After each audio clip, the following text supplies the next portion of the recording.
Sa ngalan ng Ama at ng Anak at ng Espiritu Santo. Amen. Ang pagpapala ng ating Panginoong Jesucristo, ang pag-ibig ng Diyos Ama at ang pakikipagkaisa ng Espiritu Santo naway sumainyong lahat. At sumaiyo rin.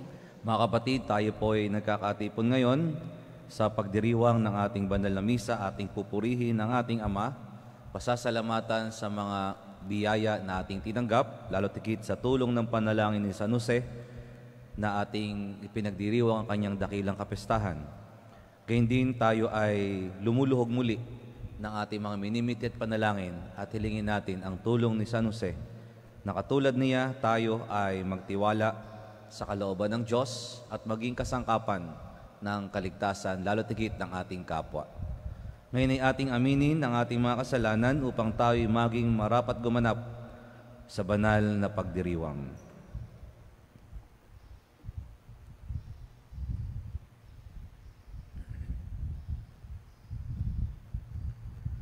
Inaamin ko sa makapangyarihang Diyos at sa inyo mga kapatid na lubha akong nagkasala sa isip, salita, sa gawa at sa aking pagkukulang.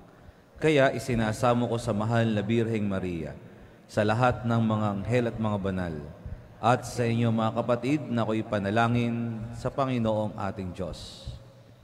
Kawaan tayo ng makapangyarihang Diyos. Patawarin tayo sa ating mga kasalanan at patnubayan tayo sa buhay na walang hanggan. Amen.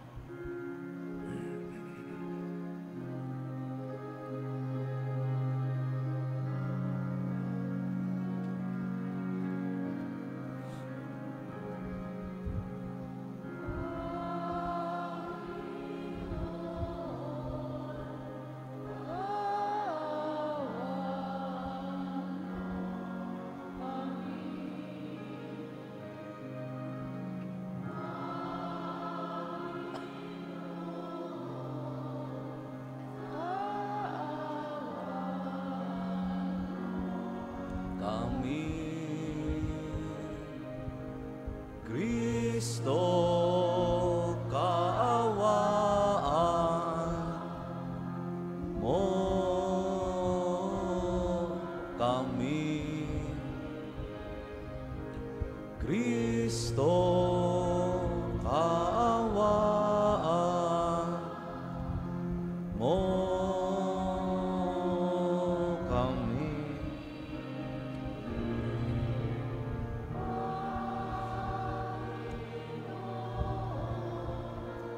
Kaawaan mo kami.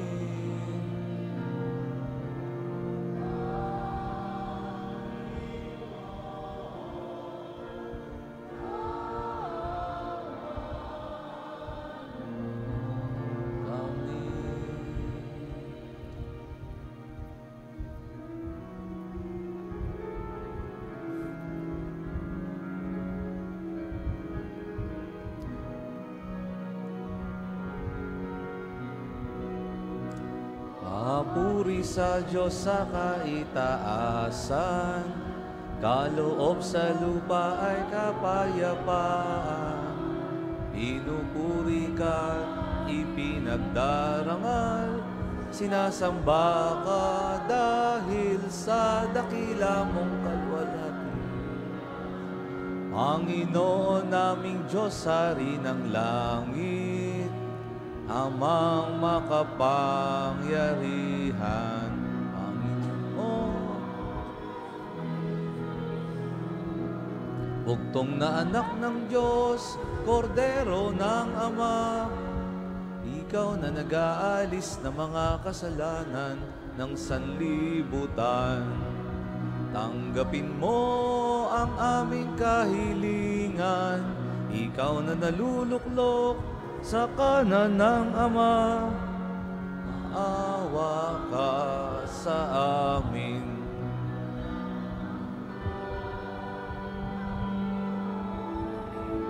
Jesucristo, kasama ng Espiritu, sa walhati ng Ama. Amen, Amen, Amen.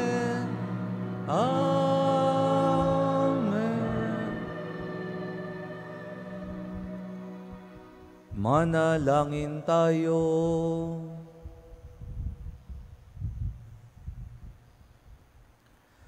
Ama naming makapangyarihan, ang ipinagkatiwala mo kay San Jose na misteryo ng kaligtasan ng sangkatauhan, noong ito ay iyong simulan ay lubusin mo ngayon sa pagganap ng iyong sambayanan, pakundangan sa kanya ring panalangin. Sa pamamagitan ni Hesu Kristo, kasama ng Espiritu Santo magpa sa walang hanggan.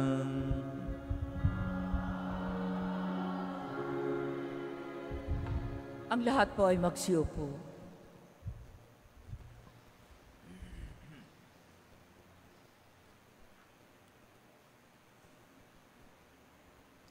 Pagbasa mula sa ikalawang aklat ni Samuel. Noong mga araw na iyon, sinabi ng Panginoon kay Nathan, "Ganito ang sabihin mo kay David, pagkamatay mo, isa sa iyong mga anak ang ipapalit ko sa iyo.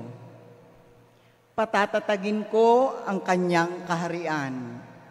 Siya ang magtatayo ng templo para sa akin at sa kanyang angkan, magmumula ang maghahari sa aking bayan.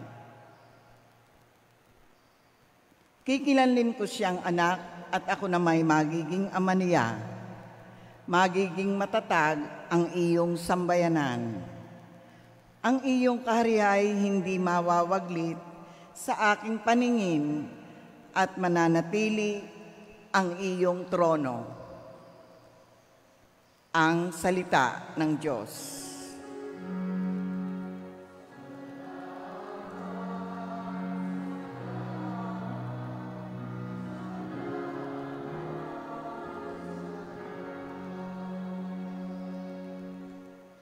Lahi niya'y walang wakas, kailanmay hindi lilipas. Lahi niya'y walang wakas, kailanmay hindi lilipas. Pag-ibig mo, poon, na di nagmamaliw, ang sa tuwi-tuwi na'y aking aawitin. Ang katapatan mo'y laging sasambitin. Yaong pag-ibig mo'y walang katapusan, sintatag ng langit ang iyong katapatan. Lahi niya'y walang wakas, kailanmay hindi lilipas. Sabi mo, o poon, ikaw ay may tipan, na iyong ginawa kay David mong hirang, at ito ang iyong pangakong iniwan. Isa sa lahi mo'y laging maghahari. Ang kaharian mo ay mamamalagi.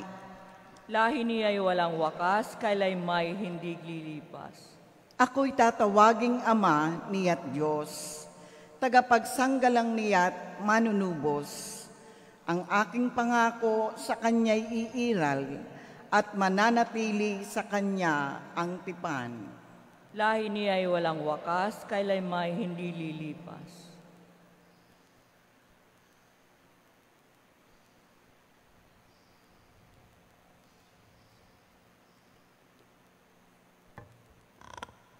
Pagbasa mula sa sulat ni Apostol San Pablo sa mga taga-Roma. Mga kapatid, ipinangako ng Diyos kay Abraham at sa kanyang lahi na mamanahin nila ang sanlibutan, hindi dahil sa pagsunod niya sa kautusan, kundi sa kanyang pananalig sa Diyos, at sa gayoy siya ay pinawalang sala. Kaya nga ang pangako ay nababatay sa pananalig, upang ito'y maging isang kaloob sa lahi ni Abraham, hindi lamang sa mga sumusunod sa kautusan, kundi sa lahat ng nananalig sa Diyos. Tulad niya, yamang siya ang Ama nating lahat, ganito ang nasusulat. Ginawa kitang ama ng maraming bansa. Ang pangakong ito ay may bisa sa harapan ng Diyos na kanyang pinananaligan, ang Diyos na bumubuhay sa mga patay at lumikha sa lahat ng bagay. Bagamat wala ng pag-asang magkaanak, nanalig pa rin si Abraham na siya'y magiging ama ng maraming bansa ayon sa sinabi sa kanya. kasindami ng bituin ang magiging lahi mo, kaya't dahil sa kanyang pananalig, siya'y pinawalang sala. Ang salita ng Diyos.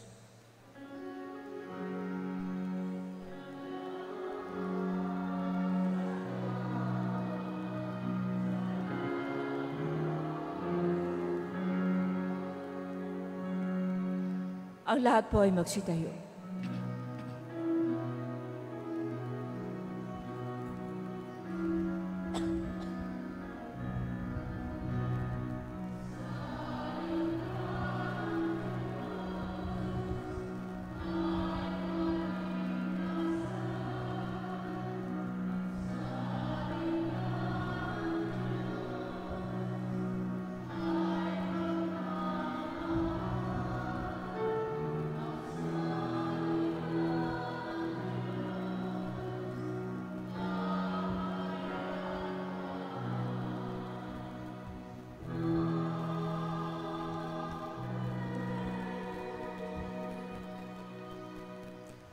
Sumainyo ang Panginoon.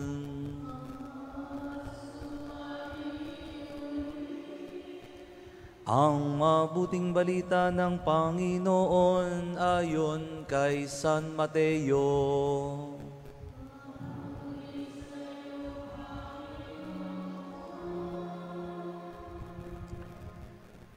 Si Jacob ang ama ni Jose na asawa ni Maria. Si Maria naman ang ina ni Jesus na tinatawag na Kristo. Ganito ang pagkapanganak kay Jesucristo.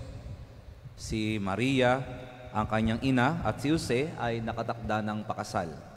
Ngunit bago sila nakasal, si Maria ay natagpo ang nagdadalang tao. Ito ay sa pamamagitan ng Espiritu Santo. Isang taong matuwid itong si Jose, ang kanyang magiging asawa. Ngunit ayaw niyang mapahiya si Maria.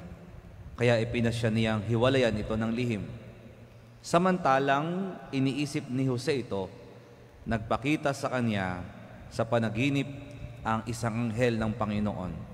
Sabi niya sa kanya, Jose, anak ni David, huwag kang matakot na tuluyang pakasalan si Maria, sapagkat siya'y naglihi sa pamamagitan ng Espiritu Santo. Manganganak siya ng isang lalaki, at ito'y pangangalanan mong Jesus, sapagkat siya ang magliligtas sa kanyang bayan sa kanilang mga kasalanan. Nang magising si Jose, sinunod niya ang utos ng anghel ng Panginoon. Mga kapatid, ang mabuting balita ng Panginoon.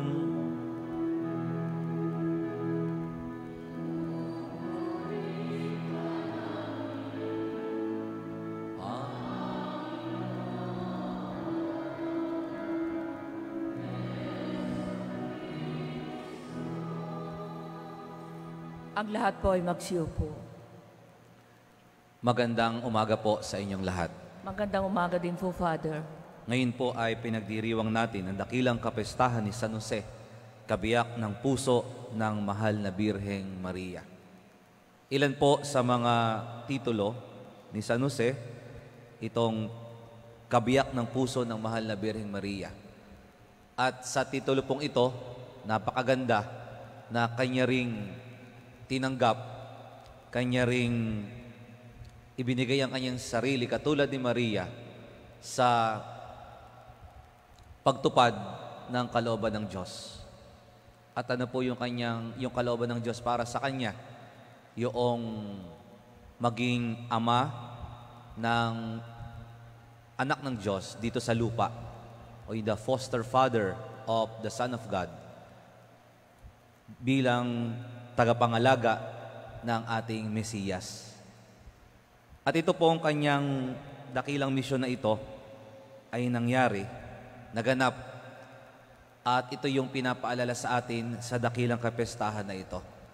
Meron pong pangako ang Diyos, at ito po ay narinig natin sa mga pagbasa ngayon. Sa unang pagbasa, narinig natin na magiging matatag ang lahi mula kay Haring David hanggang sa magiging tagapagligtas. Sa ating pong ikalawang pagbasa, napakinggan po natin ang pangako naman kay Abraham ng Diyos. At ito po ay natupad. At sa ating pong ebanghelyo, napakinggan natin ang kalooban ng Diyos para kay Jose, na siya ay patuloy na pakakasalan ang mahal na birhen. Huwag matatakot kahit natagpo ang nagdadalang tao ang mahal na birhen at ipinaliwanag ng anghel na ito'y sa pamamagitan ng Espiritu Santo, ito ay nasa plano ng Diyos. Si San Jose po bilang tao, siyempre mayroong kanyang plano at nang naiba yung magiging buhay niya, naiba yung iniisip niya na magpapakasal, magkakameron ng pamilya, siya po siyempre bilang tao ay nag-isip. Pero ang pag-iisip po niya ay hindi laang yung para sa kanya. Inisip din niya na baka mapahiya si Maria dahil natagpo ang nagdadalang tao bago ikasal. Kaya ang pag-iisip pa rin niya ay hindi makasarili. Sa kanyang pag-alis, sa kanyang paglayo, ang burden ay nasa kanya, hindi sa mahal na Birheng Maria. Kung nangyari man yon, nasa kanya. Kumbaga ho ay nasanay tayo ng runaway bride, magigisa ng runaway groom. Ano ho? But the burden is still nasa kanya. Para hindi mapahiya ang mahal na Birhen. Kaya totoong ang kanyang iniisip ay siya ay isang napakatuwid na tao. Pero nang maintindihan niya ang kalooban ng Diyos, nang maintindihan niya ang plano ng Diyos, kanyang itong sinunod at pinakasalan ng mahal na Birhen. At sa kanyang buong buhay, nanatili na siya ngayong tapat sa kalooban ng Diyos, na maging tagapag-alaga ng anak ng mahal na Birheng Maria, tagapag-alaga ng ating magiging Mesiyas, mula nang siya'y isilang hanggang ang ating si San Jose ay mamatay, na natili siyang tapat sa kalooban ng Diyos. Mga kapatid, ano po ngayon ang itinuturo sa atin? Na tayong namimintuho, na tayong lumalapit kay San Jose, na tayong humihingi ng kanyang panalangin. Una po, katulad niya, tayo po ay makikinig sa pangako ng Diyos. Ito po ay naririnig natin sa salita ng Diyos, naririnig natin sa ating mga pagdiriwang. Lalo tigit ang lagi niya sinasabi na ang sino mang tumanggap ng kanyang katawan ay magkakameron na buhay na walang hanggan. At ang sino mang nananampalataya sa kanya ay magkakameron ng buhay na walang hanggan. Ito po yung mga pangako ng Diyos. Katulad ng pangako kay Samuel, Haring David, at kay Abraham. Ito po ang pangako ng Diyos. At kapag siya'y nangako, ito po ay ipagkakaloob. Kaya, para sa atin, ito ba'y ating pinakikinggan? Yung salita ng Diyos, yung ating pakikipag-usap sa Kanya, nakikinig ba tayo sa Kanya? Kaya po, yung isang virtue ni San Jose, na isang tahimik na tao, isang taong nakikinig sa salita ng Diyos, ay binibigyan natin ng halaga. He never mentioned anything, he never uttered a word na walang sinabi sa Ebanghelyo, na laging nakikinig at handang sumunod si San Jose. Ngayon po sa ating pakikinig ng salita ng Diyos, sa ating pananalangin, sino po ang maraming sinasabi o iniimik? Baka pag tayo nagdadasal, tayo ang imik ng imik. Tayo ang hiling ng hiling. Tayo ang reklamo ng reklamo. Tayo ang pangako ng pangako. And we never listen in silence to God. Baka po most of the time na tayo nakaluhod, tayo nakaupo dyan sa pews, tayo ang imik ng imik at hindi tayo nakikinig sa ating Diyos. At ikatlo ay yung pong pagtitiwala. Napakalaki po ng tiwala ni San Jose sa kalooban ng Diyos. At dahil malaki ang kanyang tiwala, sa lahat ng pagkakataon na nanganib ang kanyang mag-ina, tinulungan siya ng Diyos. Yung pong mga anak na halos walang mapuntahang bahay panuluyan dahil puno ang mga bahay panuluyan noon, ay isang napakalaking panganib para sa mag-ina. Pero pinagkalooban sila ng lugar. Yung may threat ang hari noon sa buhay ni Jesus, iniligtas sila ng Diyos. Yung mawala si Jesus sa isang malaking gathering sa Jerusalem, natagpuan nila si Jesus. Ito po'y dahil nagtiwala si San Jose sa plano ng Diyos na kahit anong panganib, may biyaya ang Diyos. Mga kapatid, sa ating buhay, napakarami din po nating pagsubok at problema. Pero nagtiwala na ba tayo sa plano ng Diyos? Nagtiwala na ba tayo na kapag sumunod tayo sa Kanyang sinasabi, sa Kanyang kalooban, hindi tayo mapapahamak? At ito pong tinuturo sa atin na San Jose. Siya'y nagtiwala sa Diyos, sa pangako ng Diyos, kaya naman ang pagpapala at ang biyaya ay Kanyang tinanggap. Hindi lang siya, ang Kanyang pamilya at tayo na nakinabang sa kaligtasang dulot ng Kanyang anak. Kaya mga kapatid, sa atin pong pagpapatuloy ng misa, hilingin natin ng ang biyaya na matuto tayong makinig sa salita ng Diyos.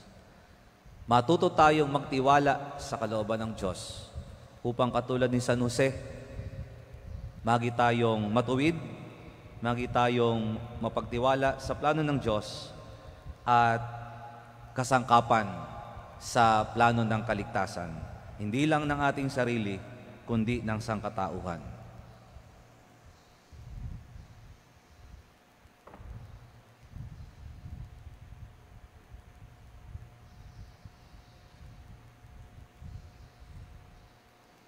Magsitayo na po lahat. Pahayag po natin ang ating sinasampalatayanan.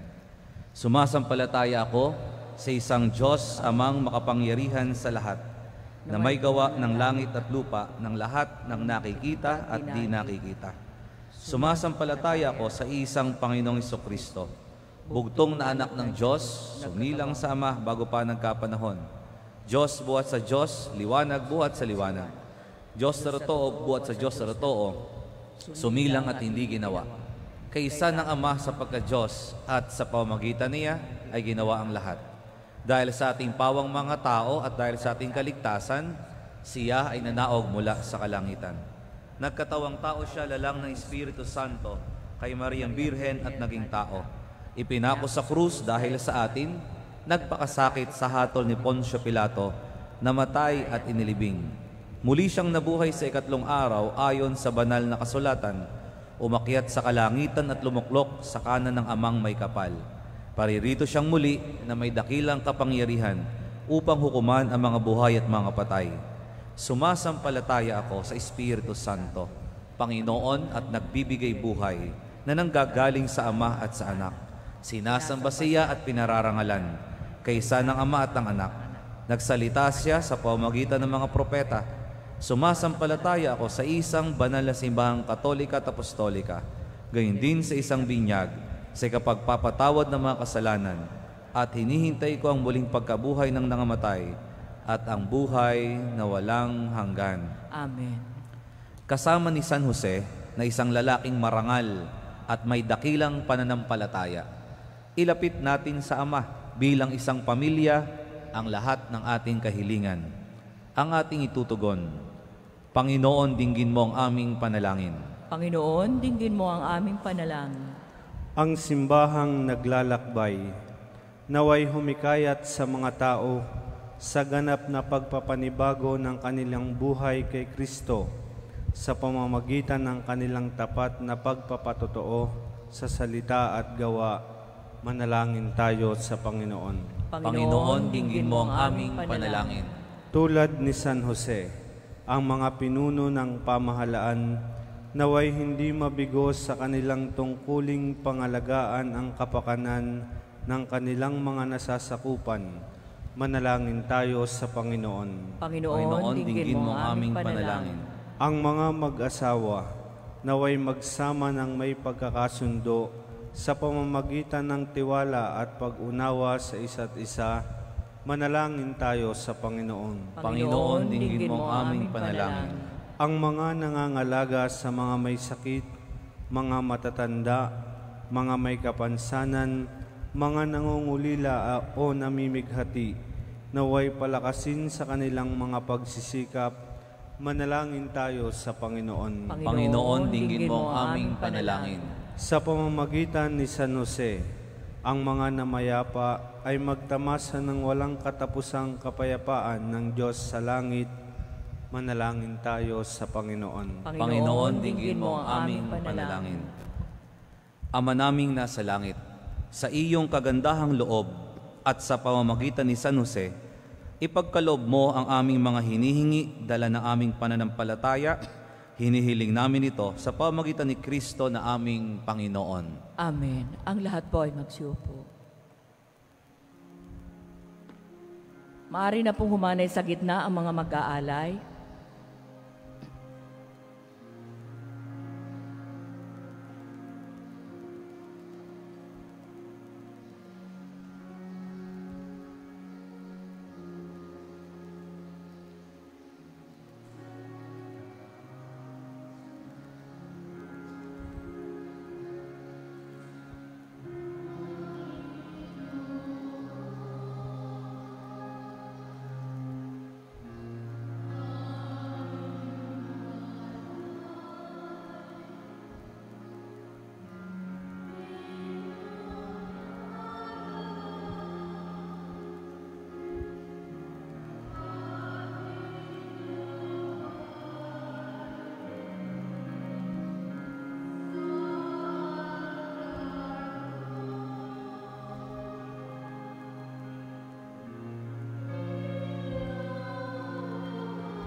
Magsitayo na po ang lahat. Manalangin kayo mga kapatid upang ang paghahain natin ay kalugdan ng Diyos Amang makapangyarihan. Tanggapin nawa ng Panginoon ito paghahain sa iyong mga kamay, sa kapurihan at karangalan sa ating kapakinabangan at sa buong sambayanihang banal. Ama naming lumikha, ang maasahang paglilingkod ni San Jose sa iyong anak na isinilang ng mahal na Birheng Maria, ay siya rin nawang maganap sa aming paghahain. Naloobin mong magawa namin ng may malinis na puso sa pamamagitan ni Hesu Kristo, kasama ng Espiritu Santo magpasawalang hanggan. Sumainyo ang Panginoon. Itaas sa Diyos ang inyong puso at diwa.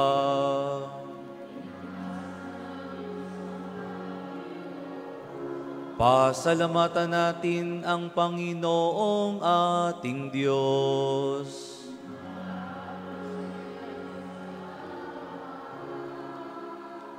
Ama naming makapangyarihan, tunay ang marapat na ikaw ay aming pasalamatan, ngayong aming pinagdiriwang ang dakilang kapesta ni San Jose, ang kabiyak na puso ni Maria.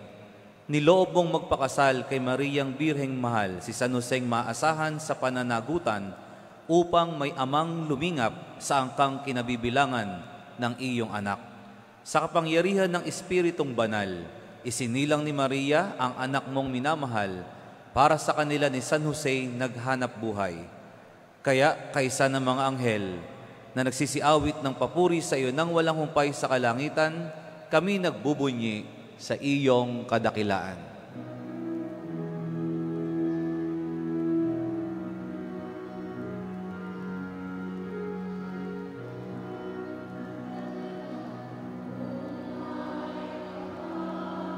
Banal ang iyong pangalan, banal ang iyong kaharian, langit lupa'y nagpupugay sa iyong kadakilaan. Inadakila ng lahat ang naparito mong anak, na siyang nagmulat sa bulag, sa pilay ay nagpalakad at nakira. Ang lahat po ay magsiluhod. Ama naming banal, dapat kang purihin ng tanang kinapal, sapagkat sa pamamagitan ng iyong anak na aming Panginoong Jesucristo at sa kapangyarihan ng banal na Espiritu, ang lahat ay binibigyan mo ng buhay at kabanalan. Walang sawang tinitipon ang iyong sambayanan upang mula sa pagsikat hanggang sa paglubog ng araw, maihandog ang malinis na alay para sambahin ang iyong ngalan. Ama, isinasamo naming pakabanalin mo sa kapangyarihan ng banal na Espiritu ang mga kaloob na ito na aming inilalaan sa iyo. Ito nawa ay maging katawan at dugo ng iyong anak at aming Panginoong Jesucristo na nag-utos ipagdiwang ang misteryong ito. Noong gabing ipagkanulo siya, hinawakan niya ang tinapay. Pinasalamatan kaniya, pinaghati-hati na iyon iniabot sa kanyang mga alagad at sinabi, "Tanggapin ninyong lahat ito at kanin. Ito ang aking katawan na ihahandog para sa inyo."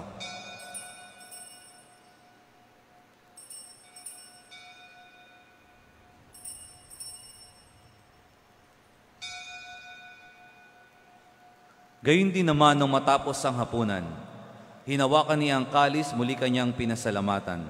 Iniabot niya ang kalis sa kanyang mga alagad at sinabi, "Tanggapin ninyong lahat ito at inumin. Ito ang kalis ng aking dugo ng bago at walang hanggang tipan. Ang aking dugo na ibubuhos para sa inyo at para sa lahat sa ikapagpapatawad ng mga kasalanan. Gawin ninyo ito sa pag-alaala sa akin."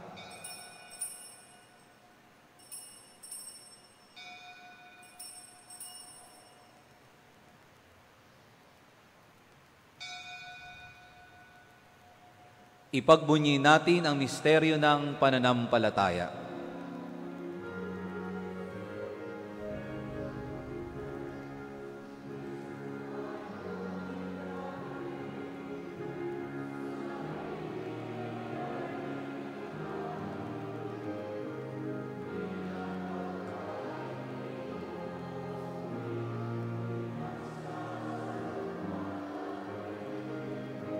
Hanggang sa siya'y dumating, hanggang sa siya'y dumating. Ama, ginugunita namin ang pagkamatay ng iyong anak na sa amin nagligtas. Gayon din ang kanyang muling pagkabuhay at pagakyat sa kalangitan, samantalang ang kanyang pagbabalik ay pinananabikan. Kaya bilang pasasalamat, ngayon aming iniaalay sa iyo ang buhay at banal na paghahaing ito. Tunghayan mo ang handog na ito ng iyong simbahan. Masdan mo ang iyong anak na nag-alay ng kanyang buhay upang kami ay ipakipagkasundo sa iyo. Loobin mong kaming magsasalo-salo sa kanyang katawan at dugo ay mapuspos ng Espiritu Santo at maging isang katawan at isang diwa kay Kristo. Kami nawa ay gawin niyang handog na habang panahong nakatalaga sa iyo. Tulungan nawa niya kaming magkamit ng iyong pamana kaisa ng Ina ng Diyos, ang mahal na Birheng Maria, ang kanyang kabiyak na pusong si San Jose, kaisa ng mga apostol, mga martir ni San Fernando, at kaisa ng lahat ng mga banal na aming inaasahang laging nakikiusap para sa aming kapakanan. Ama, ang handog na ito ng aming pakikipagkasundo sa iyo ay magbunga nawa ng kapayapaan at kaligtasan para sa buong daigdig. Patatagin mo sa pananampalataya at pag-ibig ang iyong simbahang naglalakbay sa lupa, kasama ng iyong lingkod na si Papa Francisco, ang aming Obispo Melrey, ng tanang mga obispo at buong kaparian, at ng iyong piniling sambayanan. Dinggin mo ang mga kahilingan ng iyong angkan na ngayon tinipon mo sa iyong harapan. Amang mawain, kupkupin mo at pag-isahin ang lahat ng iyong mga anak sa bawat panig at sulok ng daigdig. Kaawaan mo at patuloyin sa iyong kaharian ang mga kapatid naming yumao at ang lahat ng lumisan na sa mundong ito na nagtataglay ng pag-ibig sa iyo. Kami ay umaasang makararating sa iyong piling at sama-samang magtatamasa ng iyong kaningningang walang maliw, sapagkat aming masisilayan ng iyong kagandahan sa pamamagitan ng aming Panginoong Jesucristo na siyang pinagdaraanan ng bawat kaloob mo sa aming kabutihan. Sa pamamagitan ni Kristo, kasama niya at sa Kanya, ang lahat ng parangal at papuri ay sa iyo, Diyos Amang makapangyarihan, kasama ng Espiritu Santo, magpasawalang hanggan.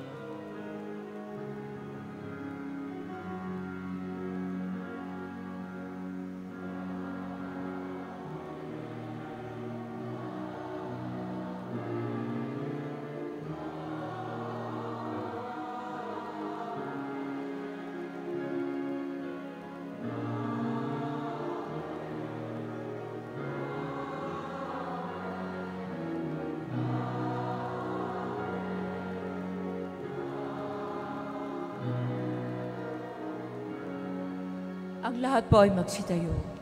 Sa tagubilin ng mga nakagagaling na utos at turo ni Jesus na Panginoon natin at Diyos, ipahayag natin ng lakas loob.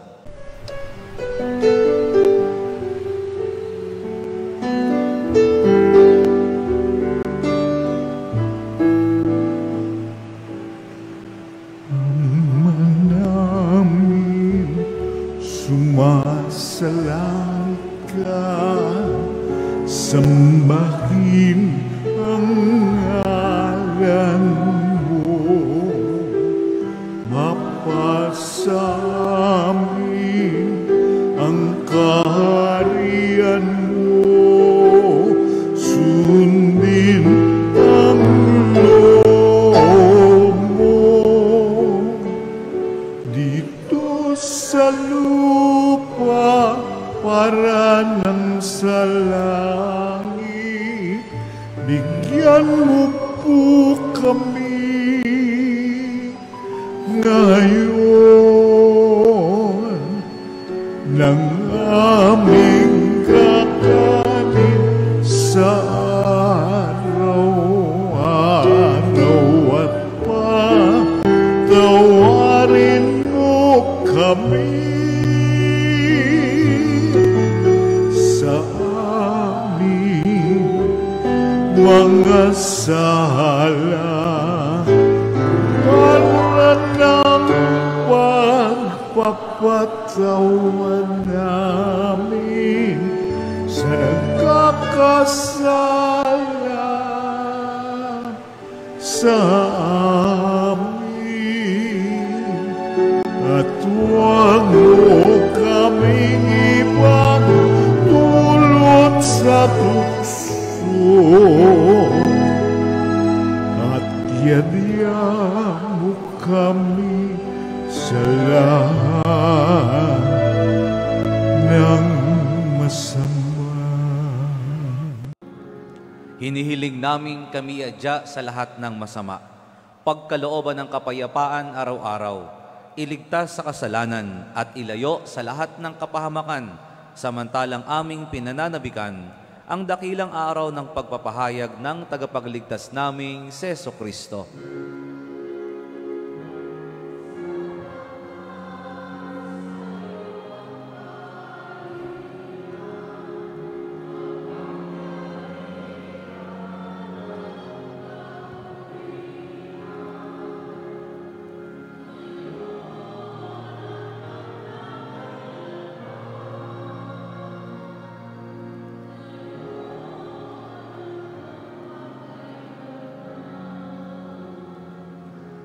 Panginoong Jesucristo, sinabi mo sa iyong mga apostol, kapayapaan ang iniiwan ko sa inyo.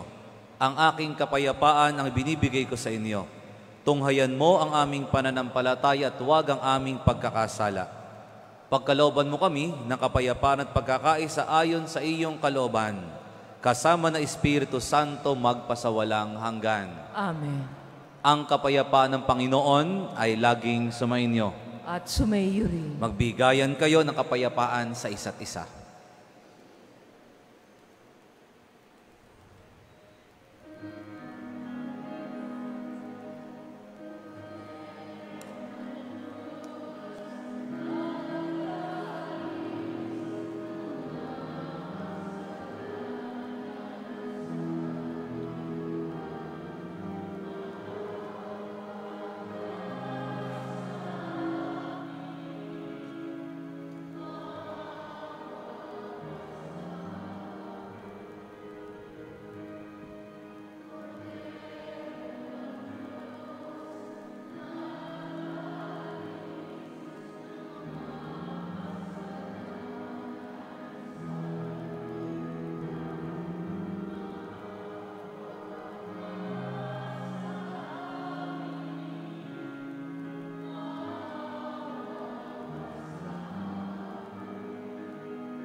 Ang lahat po ay magsiluhod. Ito ang kordero ng Diyos. Ito ang nag-aalis ng kasalanan ng sanlibutan. Mapalad ang mga inaanyayahan sa kanyang piging. Panginoon, di ako rapat-dapat magpatuloy sa iyo, ngunit sa isang salita mo lamang ay gagaling na ako.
Magsitayo na po ang lahat. Manalangin tayo. Ama naming mapagmahal, ang iyong angkang nagagalak sa dakilang kapistahan ni San Jose at iyong pinapakinabang sa banal na paghahain ng iyong hapag, ay lingapin mong lagit panatilihin mong tumanggap ng iyong kaloob sa pamamagitan ni Hesu Kristo, kasama ng Espiritu Santo magpasawalang hanggan.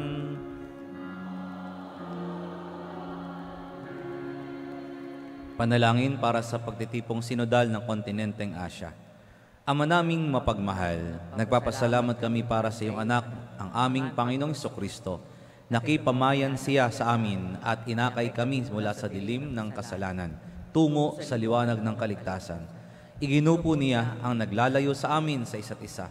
Pinagkaisa niya kami sa kanyang pagiging masunurin sa iyo, nang kanyang ialay sa krus ang kanyang buhay para sa amin.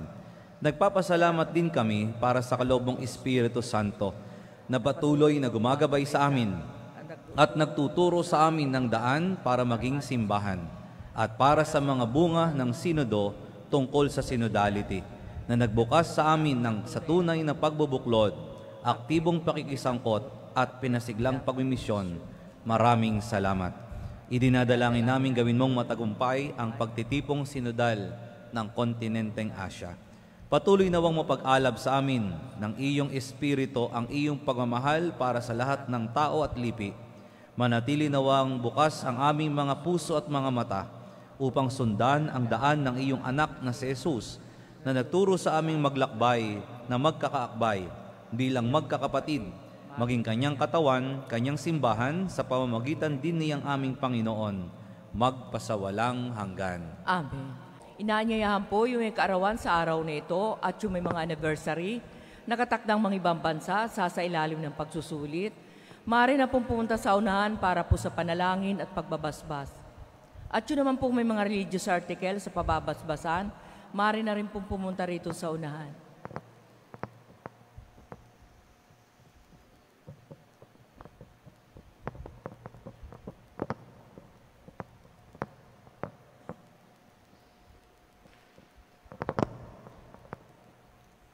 Ama naming mapagmahal, sa'yo nagmumula ang lahat ng mabubuting bagay. Hinihiling naming basbasan mo ang mga kapatid naming ito na nagdiriwang na kanilang kaarawan, anibersaryo ng kasal o nakatakdang mga ibang bansa sa ilalim sa pagsusulit. Pagkalooban mo sila na mas mahaba at makahulugang buhay, mabuting kalooban, mapayapang kalooban, mabuting kalusugan, maliwanag na kaisipan, mga tapat na kaibigan, maayos na buhay at kaligtasan sa anumang kapahamakan. Basbasan mo rin ang kanilang mga gawain at tahdikain upang ito'y matupad ayon sa iyong kalooban. Pagpalain mo rin ang kanilang angkan at mga mahal sa buhay, higit sa lahat. Patatagin mo sila sa pananampalataya, patibayin sa pag-asa at pag-alabin sa pag-ibig. Hinihiling namin ito sa pamamagitan ni Kristong aming Panginoon. Amen. Naway gawaran ng Diyos ng pagpapala ang mga kasangkapan sa panalangin upang ang mga ito'y maging gabay sa pagtahak sa kabanalan at paghahangad ng buhay sa kalangitan, sa pamamagitan ni Kristo kasama ng Espiritu Santo magpasawalang hanggan. Amen.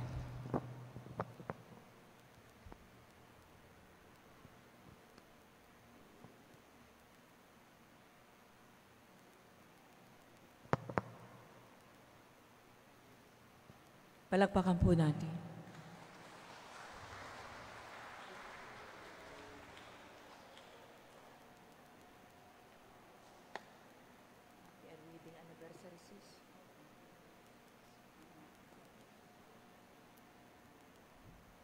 Magsitayo na po lahat.